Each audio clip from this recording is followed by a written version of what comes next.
ఓ కాలంలో అంజనాదేవి అనే దేవికి ఒక బలమైన వీరుడైన కుమారుడు జన్మించాడు.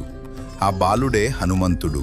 ఆయన తండ్రి వాయుదేవుడు, అందుకే హనుమంతుడిని వాయుపుత్రుడు అని కూడా పిలుస్తారు. బాల్యంలో హనుమంతుడు చాలా చిలిపిగా ఉండేవాడు. ఒకరోజు ఆకాశంలో ఉదయిస్తున్న సూర్యుడిని పండుగా భావించి దాన్ని తినడానికి ఎగిరిపోయాడు.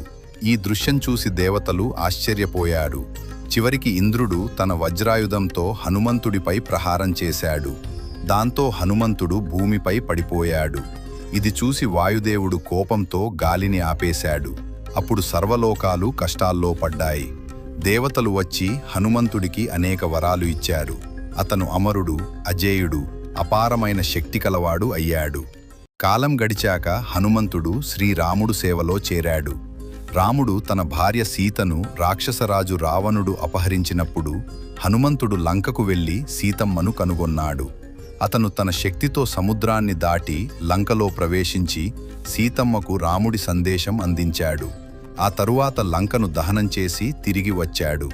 రాముడి యుద్ధంలో హనుమంతుడు గొప్ప సేవ చేశాడు.